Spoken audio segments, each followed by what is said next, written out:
ਮੁੱਦਾ USA programme ਵਿੱਚ ਤੁਹਾਡਾ ਸਵਾਗਤ ਹੈ। ਅੱਜ ਅਸੀਂ ਜਿਹੜੇ ਮੁੱਦੇ ਤੇ ਚਰਚਾ ਕਰ ਰਹੇ ਹਾਂ H1B ਵੀਜ਼ਾ ਦਾ ਹੈ। ਉਹਦੇ ਵਾਸਤੇ ਇੱਕ ਨਵਾਂ ਰੂਲ ਪ੍ਰਪੋਜ਼ ਕੀਤਾ ਗਿਆ ਹੈ।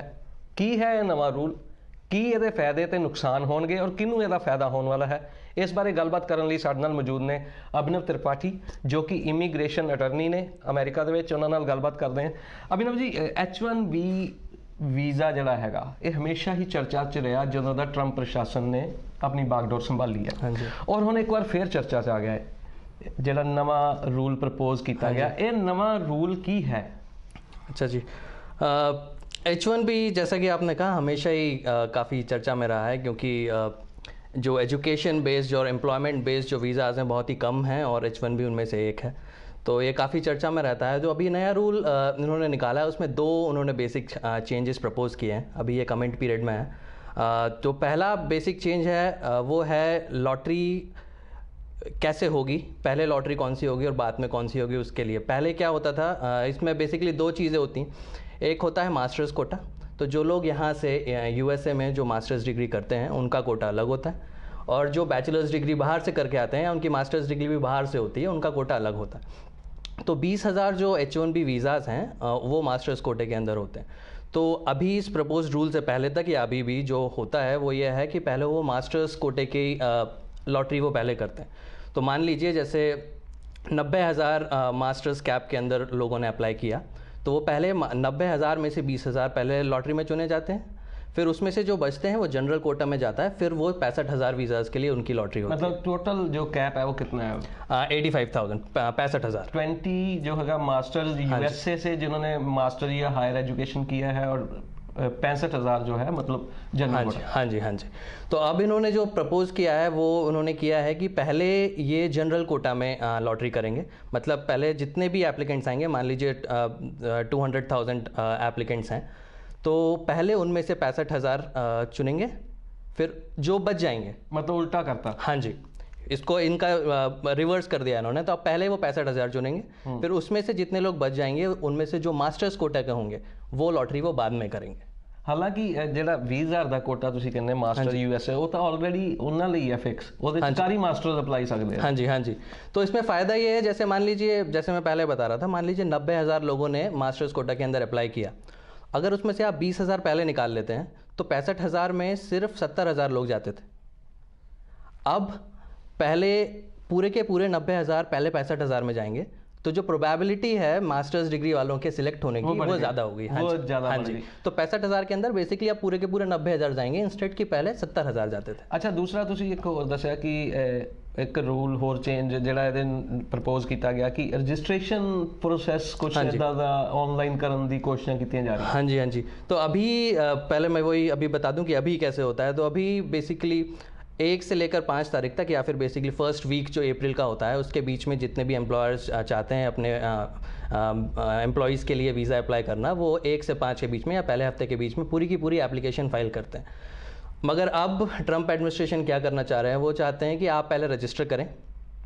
जितने भी आप एम्प्लॉयज़ के लिए फ़ाइल करना चाहते हैं उनका रजिस्ट्रेशन पहले ही ऑनलाइन होगा।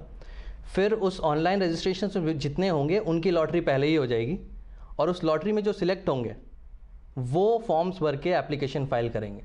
नहीं, ਜਿਹੜਾ ਸੀਗਾ ਰਜਿਸਟ੍ਰੇਸ਼ਨ ਦਾ, ਜੇ ਆਨਲਾइन रजिस्ट्रेशन ਹੁੰਦਾ ਕੀ ਉਹਨਾਂ ਦੀ एप्लीकेशन रिव्यू भी होएगी ਉੱਥੇ? नहीं, ये सिर्फ शुरू में सिर्फ रजिस्ट्रेशन होगा।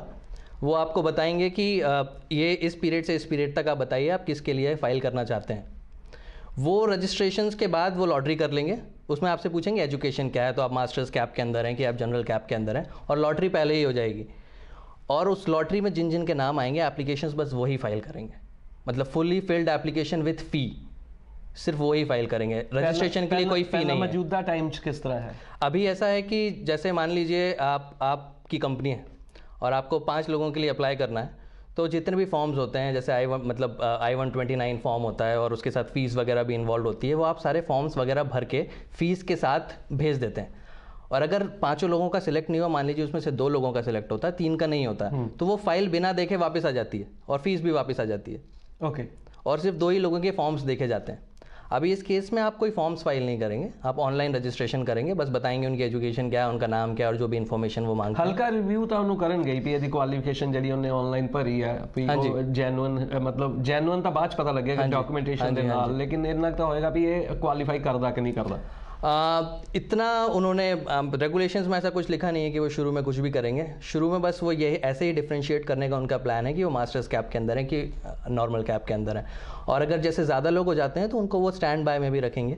जैसे बाद में पता चलता है कि ये तो जेन्युइन केस ही नहीं था, ये अभी अप्रूव नहीं किया जा सकता, तो वो जो स्टैंड बाय पे हैं उनको भी इंक्लूड कर लिया जाएगा बाद में। और ਜਿਹੜਾ ਇਹਦੇ ਚ ਜਿੱਦਾਂ ਆਨਲਾਈਨ ਪ੍ਰੋਸੈਸ ਹੈਗਾ, ਆਨਲਾਈਨ ਪ੍ਰੋਸੈਸ ਦੇ ਵਿੱਚ ਪਹਿਲਾਂ ਤਾਂ ਫੀਸ ਆ ਜਾਂਦੀ ਸੀ ਸਾਰੀ, ਔਰ ਫਿਰ ਜਿਸ ਮੌਜੂਦਾ ਟਾਈਮ 'ਚ ਜੋ ਚੱਲ ਰਿਹਾ ਹੈਗਾ, ਔਰ ਫਿਰ ਜਦੋਂ ਜਿਹੜੇ ਨਹੀਂ ਸਿਲੈਕਟ ਹੁੰਦੇ ਸੀ ਲੋਟਰੀ ਦੇ ਵਿੱਚ ਜਾਂ ਜੀ H1B ਲਈ ਜਿਹੜੇ ਨਹੀਂ ਚੁਣੇ ਜਾਂਦੇ ਸੀ, ਉਹਨਾਂ ਦੀ ਫੀਸ ਵਾਪਸ ਭੇਜਦਾ ਸੀ ਡਿਪਾਰਟਮੈਂਟ। ਹਾਂਜੀ, ਕਿ ਇਹਦੇ ਨਾਲ ਇਹ ਵੀ ਫਾਇਦਾ ਤਾਂ ਹੋਏਗਾ ਡਿਪਾਰਟਮੈਂਟ ਨੂੰ ਕਿ ਡਿਪਾਰਟਮੈਂਟ ਤੇ ਜਿਹੜਾ ਵਾਧੂ ਬੋਝ ਪੈਂਦਾ ਸੀ ਹਾਂਜੀ, फाइनेंशियल ਜਿਹੜਾ ਹਾਂਜੀ ਹਾਂਜੀ ਵੀ ਉਹਨੂੰ ਫੀਸ ਵਾਪਸ ਭੇਜਣ ਦਾ, ਹਾਂਜੀ, ਉਹ ਤੋਂ ਬਚ जाएगा डिपार्टमेंट। हाँ जी, दोनों चीज़ों में एक्चुअली फ़ायदा होगा, जैसा कि आपने बताया कि फ़ीस उनको वापस नहीं भेजनी पड़ेगी, और दूसरा ये है कि उनको वो सारा पेपर ट्रेल संभाल के नहीं रखना पड़ेगा।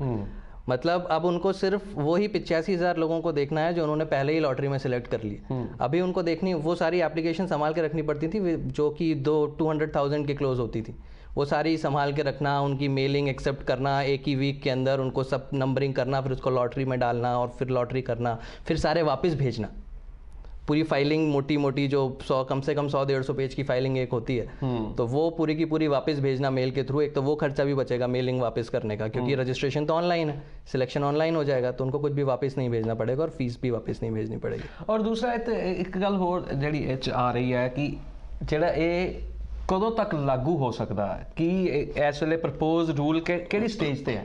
अभी ये कमेंट पीरियड पे है, करीबन 30 दिन के आसपास कमेंट पीरियड में बचा है। इनकी प्लानिंग ये है कि अगर ये कमेंट पीरियड में उनको प्रॉब्लम, मतलब कमेंट्स के हिसाब से अगर वो चेंजेस करके इस कैप पीरियड में जो कि अप्रैल में आने वाला है, इनकी प्लानिंग है करने की शुरू, मगर उसमें भी क्लॉज दिया हुआ है, अगर पॉसिबल नहीं हो पाता है तो ये कैप पीरियड में ये इसको छोड़ के नेक्स्ट कैप पीरियड से भी चालू कर सकते हैं, मगर वो अभी चाह रहे हैं कि इस कैप पीरियड में शुरू हो जाए। ਹੁਣ ਵੇਲਾ ਹੋ ਗਿਆ ਇੱਕ ਬ੍ਰੇਕ ਲੈਣ ਦਾ, ਬ੍ਰੇਕ ਤੋਂ ਬਾਅਦ ਫਿਰ ਹਾਜ਼ਰ ਹੁੰਨੇ ਆ। H1B ਤੇ ਸਾਡੀ ਚਰਚਾ ਇਸੇ ਤਰ੍ਹਾਂ ਅਭਿਨਵ ਤ੍ਰਿਪਾਠੀ ਜਿਹੜੇ ਕਿ ਅਟਰਨੀ ਨੇ ਇਮੀਗ੍ਰੇਸ਼ਨ ਦੇ, ਉਹਨਾਂ ਨਾਲ ਜਾਰੀ ਰਹੇਗੀ, ਕਿਤੇ ਜਾਈਓ ਨਾ, ਹੁਣੀ ਹਾਜ਼ਰ ਹੁੰਨੇ ਆ ਜੀ।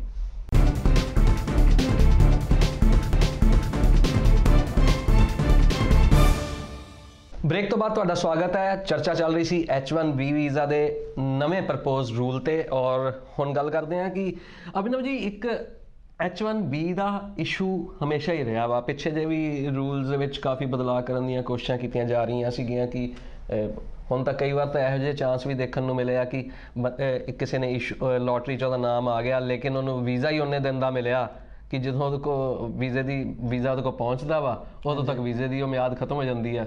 ਇਹ ਕੀ ਸਿਸਟਮ, ਕੀ ਚੇਂजेस ਨੇ ਜਿਹੜੀਆਂ ਹੌਲੀ ਹੌਲੀ ਹੋ ਰਹੀਆਂ ਨੇ? H1 जब से शुरू किया था, मतलब इसकी ज़रूरत थी अमेरिकन इकोनॉमी को, इसलिए H1B वीज़ा उन्होंने लाया था, क्योंकि उनको स्किल्ड वर्कर्स की हमेशा से ज़रूरत रही है।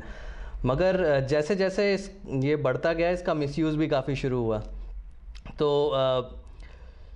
जैसे कुछ लोगों को एम्प्लॉयर्स हायर करते हैं, और जैसे बड़ी कंपनियां हो गई, मान लीजिए गूगल हो गई या फिर एप्पल हो गई, तो शुरू में जो नए ग्रेजुएट्स निकलते हैं वो उनको शुरू में स्पॉन्सर नहीं करना चाहते, क्योंकि इसमें शुरू में ही काफ़ी फ़ीस लगती है H1 आपको स्पॉन्सर करने को किसी को। तो वो शुरू में इनसे काम लेने के लिए इनको स्पॉन्सर करने का उनका फाइनेंशियली वो मानते नहीं कि ये सही डिसीजन है, तो इसलिए जन्म हुआ ये कॉन्ट्रैक्टर्स का। तो कॉन्ट्रैक्टर्स में क्या हुआ कि छोटी कंपनियां होती हैं जो कि रेडी होती हैं आपको स्पॉन्सर करने को। मान लीजिए आप अभी ग्रेजुएट हुए हैं, आपको जॉब चाहिए, क्योंकि आप F1 पे थे, आपको अभी प्रैक्टिकल ट्रेनिंग के लिए आपको 90 दिन के अंदर जॉब ढूंढना है। तो बड़ी कंपनियां आपको निकलते ही क्या हायर कर लेंगी? शायद नहीं हायर करेंगी, और क्योंकि आपको 90 दिन के अंदर जॉब चाहिए, आप इन कंसल्टेंसीज़ को पास जाते हैं, अपनी क्वालिफिकेशन दिखाते हैं, और वो आपको स्पॉन्सर करने को तैयार हो जाते हैं। अब इसमें होता ये है कि क्योंकि इन वर्कर्स को भी ज़रूरत है, और इन कॉन्ट्रैक्टर्स जो हैं इनके संबंध होते हैं इन बड़ी कंपनियों के साथ। तो मान लीजिए जो काम $100 एक घंटे का बड़ी कंपनी देने को तैयार है, वो इन वर्कर्स को मिलता है $60, और बीच में मान लीजिए $40 जो हैं वो कॉन्ट्रैक्टर्स ने ले लिए। तो ये इसको रोकने के लिए काफ़ी टाइम से एक्चुअली ये प्रोसेस चल रहा है, और इसको रोकने के लिए काफ़ी स्ट्रिक्टनेस आजकल USCIS ने की है कि जब भी ये लेयरिंग होती है तो उसको काफ़ी स्ट्रिक्टली देखा जा रहा है।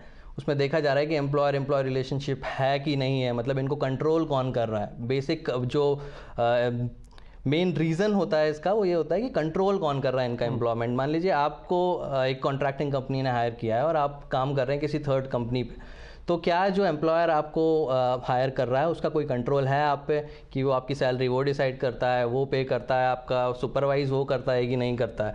तो जैसे बीच में तो अभी काफ़ी केसेस देखने को मिले जिनमें बीच में करीबन 4 या 5 लेयर्स होती थी। हाँ जी, एक एम्प्लॉयर है, उनके सब वेंडर हैं, उनके थ्रू एक और सब वेंडर हैं, फाइनली प्राइम वेंडर है और फिर कंपनी है। तो मान लीजिए अगर $150 एक काम के लिए मिल रहा है तो नीचे आते आते लोगों को $60 या $70 मिल रहा है। तो बीच में $10 इनके, $20 उनके, $50 उनके, तो ये करते करते नीचे काफ़ी, तो वहीं से फिर ये जो USCIS ने देखा कि ये चीप वर्कर्स लोगों को मिल रहे हैं, तो फिर वो चीप वर्कर्स को हायर करने के लिए फिर यूएस वर्कर्स को हायर करना लोगों ने कम कर दिया। मतलब ਤੁਸੀਂ ਇਹ ਸਮਝਦੇ ਹੋ ਕਿ शोषण हो रहा है, शोषण ਜਿਹਨੂੰ ਕਹਿ ਸਕਦੇ हैं ਆਪਾਂ। हाँ जी बिल्कुल, क्योंकि उनको भी ज़रूरत है, क्योंकि उन्होंने काफ़ी इन्वेस्ट किया है यहाँ पे, मतलब सस्ता तो बिल्कुल नहीं है यहाँ के मास्टर्स करना, उन्होंने काफ़ी इन्वेस्ट किया है, तो उनको भी जॉब की ज़रूरत है। तो वो शुरू में चाहते हैं कि भाई ठीक है अभी कैसे भी जॉब मिल जाए, थोड़ा सा कम भी मिल रहा है पैसा तो ठीक है, मगर अगर स्पॉन्सरशिप हो गई तो बाद में मूव करके कवर अप कर सकते हैं, तो वो भी तैयार। ਉਹਦੇ ਵਿੱਚ ਹੁਣ ਕੀ ਉਹਦੇ ਵੱਲੋਂ ਕੀਤਾ ਗਿਆ ਜਿਹੜਾ ਹੋਮਲੈਂਡ ਸਿਕਿਉਰਿਟੀ ਵੱਲੋਂ? तो अब जो भी जैसे पेटिशंस फाइल हो रहे हैं, मतलब रूल्स में एज सच कोई चेंज नहीं हुआ है, क्योंकि एम्प्लॉयर एम्प्लॉयर रिलेशनशिप का हमेशा से रूल रहा है, लॉ वो अभी भी सेम है, मगर इसका स्ट्रिक्टली इसको फॉलो किया जा रहा है। तो अब मान लीजिए कि अगर 3-4 लेयर बीच में हैं तो बहुत ही स्ट्रिक्ट डॉक्यूमेंटेशन से आपको प्रूव करना पड़ेगा कि जो सबसे नीचे जो एम्प्लॉयर है जो पिटिशन फाइल कर रहा है उसका कंट्रोल उस बंदे पे रहेगा।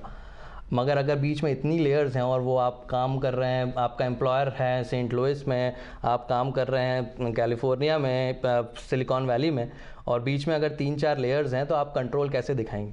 कि आपको दिखाना होगा कि आप इनका रोज़ वर्क असाइनमेंट किसके थ्रू जाता है, इनका अप्रेजल हर बार जो होता है वो कौन करता है, तो वो आप कर रहे हैं, आपके पास इतने लोग हैं कि नहीं है। कई बार लोगों ने कंपनियां जो कंसल्टेंसीज थी वो सिंगल मैन फोर्स थी, एक ही है, उसमें अंदर कोई मैनेजर नहीं, कुछ नहीं, बस एक सिंगल मैन कंपनी है जो जिनके थ्रू चल रहा था। कुछ बड़ी अच्छी कंसल्टेंसीज भी हैं, काफ़ी बड़ी बड़ी कंसल्टेंसीज जो इंडिया से आती हैं, TCS का जैसे होगी, और इनके थ्रू भी काफ़ी काम चलते हैं, मगर जो छोटे एम्प्लॉयर्स थे उनको कर्व करने के लिए उन्होंने काफ़ी, मतलब ਹੁਣ ਇਹ ਕਿਹਾ ਜਾ ਸਕਦਾ ਵੀ ਜਿਹਨੂੰ H1B ਟੈਕਨੀਕਲ ਸਕਿਲਡ ਵਰਕਰ ਦੀ ਲੋੜ ਆ ਉਹੀ कंपनी हायर कर सकती है, अदरवाइज ਜਿਹੜਾ ਦੂਜਿਆਂ ਨੂੰ काफ़ी मुश्किलें सहनियाँ पै सकती हैं। हाँ जी, अगर डायरेक्ट एम्प्लॉयमेंट है तो अभी भी रूल्स वही हैं जो पुराने थे, तो उनके लिए अभी भी बस उनको वही जो सेट ऑफ क्वालिफिकेशंस प्रूव करनी होती है वही है, मगर अगर जितनी बीच में लेयर्स बढ़ती जाएंगी उतना टफ होता जाएगा, ਉਹਦੇ ਲਈ ਟਫ ਹੁੰਦਾ ਜਾਏਗਾ। ਔਰ ਇਹ ਵੀ ਆਇਆ ਵੀ ਇਸ ਵਾਰ ਜਿਹੜੀ ਹੈ ਰਿਫਿਊਜ਼ਲ ਦੀ ਵੀ ਜਿਹੜੀ ਹੈ ਦਰ ਵਧੀ ਹੈ। हाँ जी बिल्कुल बढ़ी है, इस पे तो अभी डेटा भी काफ़ी रिलीज हुआ था, प्रशासन ने अपना असर दिखाना शुरू किया। हाँ जी बिल्कुल बिल्कुल बिल्कुल सच बात है ये। जैसे लोग कहते हैं कि इन्होंने लॉज बदलने की काफ़ी कोशिश चल रही है, वो तो प्रोसेस अभी धीरे धीरे शुरू हुआ है, मगर जो स्ट्रिक्टनेस जो उनका बढ़ाने का जो उन्होंने बोला था वो शुरू हो गया है, और उनके आने के बाद से रिक्वेस्ट फॉर एविडेंस के या डिनाइल के रेट काफ़ी बढ़े हैं, और ये क्वार्टर बाय क्वार्टर जो डेटा रिलीज़ होता है उसके थ्रू देखा जा सकता है कि ये डिनाइल्स काफ़ी बढ़ रहे हैं और रिक्वेस्ट फॉर एविडेंस भी काफ़ी बढ़ना शुरू हो गए। हाँ जी, ये बिल्कुल आजकल ट्रेंड से देखा जा सकता है। और कितना फ़र्क पे आवा कोई डाटा कोई? हाँ जी, ये हाथ में ही है मेरे, ये जो डेटा है, तो अगर सिर्फ एक जो पिछला फाइनेंशियल ईयर था 2017 का फाइनेंशियल ईयर, उसके सिर्फ एक क्वार्टर के अंदर जो राइज हुआ है रिक्वेस्ट फॉर एविडेंस में, वो थर्ड क्वार्टर में थे 28,711 और फोर्थ क्वार्टर में वो हो गए 63,184। तो ये ऑलमोस्ट 3 गुना के आसपास इंक्रीज हुआ है एक क्वार्टर के अंदर। और अगर इनको कंपेयर किया जाए जो ओबामा एडमिनिस्ट्रेशन का लास्ट क्वार्टर था और जो ट्रंप एडमिनिस्ट्रेशन का अभी जो most recent quarter fourth quarter निकला है, उसमें डिफरेंस है। लास्ट क्वार्टर में ओबामा एडमिनिस्ट्रेशन के 17% था और अभी ट्रंप एडमिनिस्ट्रेशन में 69% रिक्वेस्ट फॉर एविडेंस। काफ़ी डिफरेंस है, बड़ा डिफरेंस है। हाँ जी, तो ये अगेन उसी चीज़ पे वापस जाता है कि वो अब हर छोटी चीज़ को काफ़ी सीरियसली नोट कर रहे हैं। और आरएफईज भी काफ़ी आ रही हैं। हाँ जी, ये सेम सिमिलर उसी का आरएफई का डाटा कि मतलब अब पहले जितने केसेस में आती थी उसके कम से कम 2 या 3 गुना ज़्यादा केसेस में अब आरएफई आ रही हैं। और इंडिया ਦਾ ਨਾਮ ਬੜੇ ਸਭ ਤੋਂ ਉੱਪਰ ਲਿਆ ਜਾਂਦਾ ਹੈ H1B ਦੇ, ਜਦੋਂ ਵੀ H1B ਦੀ ਗੱਲ ਹੁੰਦੀ ਆ ਇੰਡੀਆ ਦਾ ਨਾਮ ਉੱਪਰ आ जाता। हाँ जी, इंडिया का तो मतलब H1 और इंडिया ऑलमोस्ट सिनोनिम्स हो गए हैं। आपको मैक्सिमम जो भी H1 पे लोग दिखेंगे वो इंडियंस ही दिखेंगे। उसका रीज़न ये भी है कि काफ़ी हार्ड वर्किंग लोग इंडिया से एक अच्छी लाइफ ढूंढने के लिए यहाँ पे मास्टर्स करने काफ़ी लोग आते हैं और उनको स्पॉन्सरशिप चाहिए होती है। और स्पेशली IT इंडस्ट्री में जितने स्किल्ड वर्कर्स इंडिया से हैं उतने शायद कहीं से नहीं है। अगर कंपेयर किया जाए तो चाइना भी होगा, मगर वो काफ़ी पीछे, इंडिया उनसे भी काफ़ी आगे है अभी। तो मगर क्योंकि ये स्ट्रिक्टनेस काफ़ी बड़ी है तो एक तरीके से देखा जाए तो इंडियंस के केसेस में आरएफई का एक स्पेशल रिपोर्ट में एक्चुअली स्पेशल मेंशन है इंडिया के एप्लीकेंट्स का कि इंडिया के एप्लीकेंट्स में कितनी ज़्यादा बढ़ी है और कितने डिनायल्स बढ़े हैं। तो वो भी मैं अगर आपको बताऊँ तो फोर्थ क्वार्टर में टोटल 72% इंडियंस के केसेस में आरएफई आई। इसको अगर कंपेयर किया जाए ओवरऑल कंट्री से वो 61%। तो मतलब ऑलमोस्ट 11 से 12% ज़्यादा इंडियन केसेस में आरएफईज आ रही हैं। और डिनायल भी अगर देखा जाए तो वो भी ज़्यादा है। हाँ जी, ਜਿੱਦਾਂ ਕਿ ਤੁਸੀਂ ਡਾਟਾ ਮੈਨੂੰ ਦੱਸ ਰਹੇ ਸੀ ਆਰਐਫਈਜ਼ ਦੇ ਵਿੱਚ ਬਹੁਤ ਵਾਧਾ ਹੋਇਆ। हाँ जी, हाँ जी। ਅਪਰੂਵਲ ਐਂਡ ਡਿਨਾਇਲ ਦਾ ਰੇਸ਼ੋ ਕੀ ਰਹੀ ਹੈ? पिछले अगर फाइनेंशियल ईयर की बात की जाए तो करीबन 18 से 20% के बीच इनका डिनायल रेट रहा है, जो कंपैरिजन में ज़्यादा है पहले से। तो अगर इसकी बात की जाए तो ये जो फाइनेंशियल ईयर अभी 30 सितंबर को ख़त्म हुआ है इनका, बेसिकली इनका अक्टूबर से सितंबर का फाइनेंशियल ईयर होता है। तो वो जो ख़त्म हुआ उसमें टोटल इन्होंने जो H1B की एप्लीकेशन रिसीव की वो थी 4,04,078 और उसमें से अप्रूवल्स हुए 3,64,989 और डिनायल्स थे 83,014। तो इनमें से इन्होंने 1,26,783 में रिक्वेस्ट फॉर एविडेंस दी।